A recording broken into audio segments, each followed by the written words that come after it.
let Mark loose and we'll enjoy the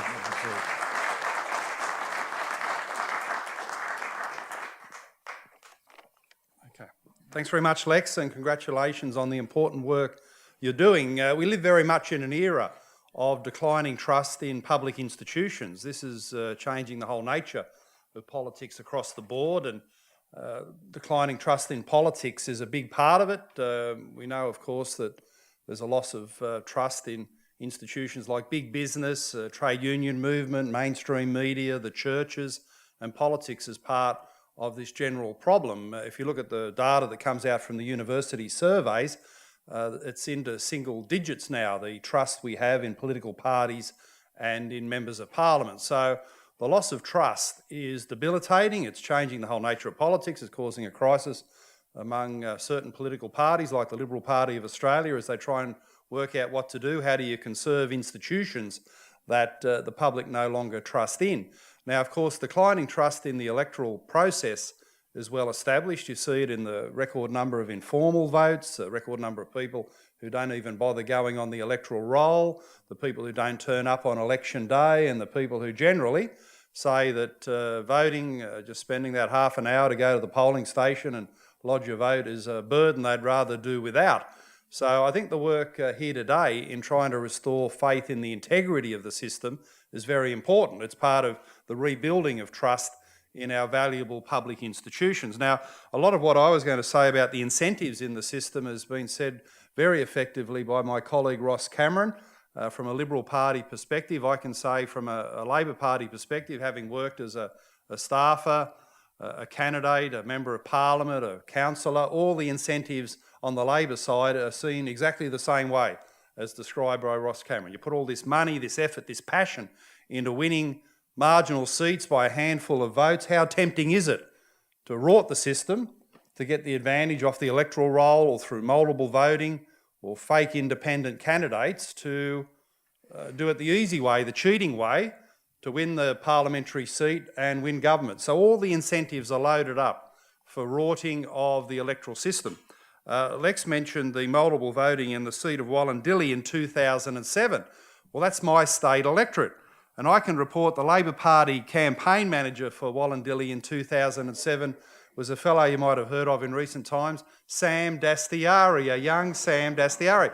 Who would have thought, with Shanghai Sam in charge of the Labor campaign out there at Picton and Mount Hunter in 2007, there could have been multiple voting. Lex, I'm shocked to hear that people were being bussed in. Perhaps it was under the guidance of the guy who thought it was a good idea to take the money directly from the private donor to pay his own personal expenses. Could such a character have been involved in the bussing in of voters for multiple voting? It's unthinkable, isn't it? It's unthinkable that Sam, because he's just had the recent road to Damascus experience, this conversion, where he's now against all donations in politics, not just into your own private bank account, but all political parties shouldn't receive these donations. So it's unthinkable, Lex, that Sam could have been part of the multiple voting scam. But another interesting aspect of that campaign in Wallandilly in 2007 was the remarkable number of independent candidates who ran and gave preferences to the Labor Party.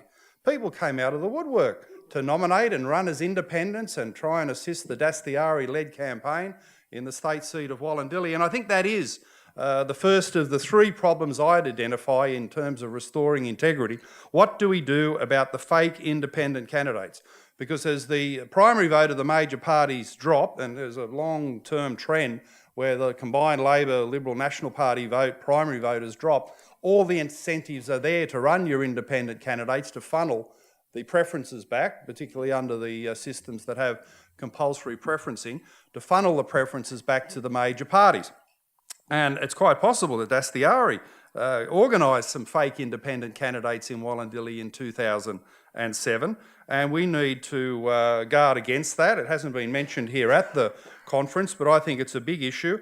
Perhaps we need a system where every candidate nominating for election needs to fill out a statutory declaration or a comparable legal declaration to state openly to the electorate what is their association with other candidates and parties. Because it's a terrible misleading of the electorate to think you're voting for someone as an independent, they're running on some local single issue, and what they're really being put up to is to get the primary votes and then send the preferences back to, in the case in Wallandilly, the Labor Party, to secure that election for them. So I think we need some binding statutory declaration, legal declaration by all candidates to just tell the electorate what association you have with other candidates and parties. Now, if you say on your declaration, I'm running on this issue, but I've also been approached by a campaign director or the Labor Party's paying my bills, that's not against the law, but the people should know. The people in the media should know openly what you've been put up to and the real reason why you're running in a certain electorate. So I think guarding against the fake independent candidates is a growing priority in restoring electoral integrity. The second thing is the rorting of the roll. Ross mentioned George Soros. Well, one of the organisations he funds in Australia is GetUp, who've become incredibly proficient at getting a database of all the non-English speaking electors. Ross mentioned in his old seat of Parramatta, 40% of people there, the voters, wouldn't speak English as their primary language. So people from a non-English speaking background, GetUp has become very proficient, and they are offering services to people as to what they do about their enrolment. Say a family's about to move out of an electorate, or they've gone from a marginal seat, they might just stay on the roll a bit longer under the guidance of and advice of GetUp so they can cast their vote in the marginal seat where the vote matters. So you have to restore the integrity of the roll, and we need to restore the door-to-door auditing of the roll. That was a very efficient system by the Electoral Commission back in the 80s and 90s, to be going with a canvass, a sweep through electorates door-to-door to check the integrity of the roll. That is an absolute must to guard against the roll rorting. The third problem, of course, is multiple voting. We need the ID system. That's been recognised here at the conference. That's a must. There's a recommendation in some of the literature for surveillance cameras in the polling booths. I would have thought the important thing to do with the camera system is have a photo booth. That what you do in presenting to vote is present your ID, so that's recorded on an electronic system, and then your picture is taken, a photo is taken of you in the polling booth, so that the authorities have got a record of your ID, your enrolment details, of course, and your photograph. So that would be a very important measure guarding against multiple voting, the bussing in problem that we've identified. Let's take a photograph of each and every voter so it's well known that if they're using a fake ID and they're still going on with multiple voting, the photo will expose what has actually happened. So I wouldn't go for surveillance cameras, I'd use the photo booth system in the polling station. I think that's the best way to go. So they're the three recommendations that I would advance. I was going to speak at length about the decline in trust in our public institutions, but as the last speaker before lunch, I'm on the compelling incentive not to talk too long because we don't get to eat, and I'm sure everyone's getting a bit peckish. So I'm not going to go on further than that, other than to say we do have a crisis in the integrity of voting. We do have a crisis in public trust in politics in general, the voting system in particular, but not all these things are actually unwelcome. For political parties, the thing that always struck me inside the Labor Party, just how routine it was to go about things like multiple voting and organising the bussing in of the young Labor activists in marginal seats. These things were spoken of as commonplace. It was as common as putting some ads in the local paper or letterboxing or door knocking. This was seen as a technique that needed to be developed because of the incentive system that Ross identified. It was all important to win these marginal seats. But along the way, you could have a bit of fun as well. My favourite election day prank was the Liverpool by-election in 1989 when there was this terrible... I served on the Liverpool Council with him. He really was the pits. A guy called Casey Conway who ran against us in Liverpool in 1989. And everyone hated him, me in particular. I was on the council with him. We were at loggerheads over everything.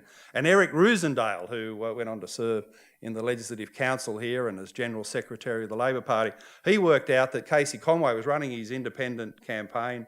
He had been a Labor guy, he defected. He ran an independent campaign out of his own house there in Heckenberg in Green Valley and using his own home telephone line for the campaign purposes. So Rosendale on the morning of the election had advertisements in the Daily Telegraph and the Sydney Morning Herald saying that Conway wanted to sell a very nice modern car for $1,000 You know, the car looked like it was worth $20,000, and Conway had an ad, seemingly had an ad in the paper with his phone number there to sell the car for $1,000. So his home and his campaign office was flooded with these telephone calls, and they couldn't get any business done that day on polling day because of the ads that Eric Rosendale put in the paper. And the funniest thing at Liverpool Council thereafter was to hear this so-and-so stand up and complain and blame me for it, meeting after meeting after meeting, and I just found it hilarious. I still do. You can have a bit of fun in these sorts of things in running elections in a harmless, legal, credible way. But the problem we need to address is beyond humour. The serious side of it is that these three problems, the fake independence, the roll rorting and the multiple voting, they are undermining our faith in the fairness of the system. It's quite possible in Australia, maybe it's already happened, that we've notionally elected governments that don't deserve to be there. A fair counting of the votes would dictate that the legitimate government of the day wasn't actually elected. So there is a very, very important principle at stake. The work we're doing here is all important. Congratulations, Lex and others on the committee and the other speakers. I hope something comes out of it. There's some important recommendations. Thanks for listening, and I get to answer a few questions. Is that right, Lex, before we have lunch? Now the incentive is on the questioners to be brief so we can all have a bite to eat.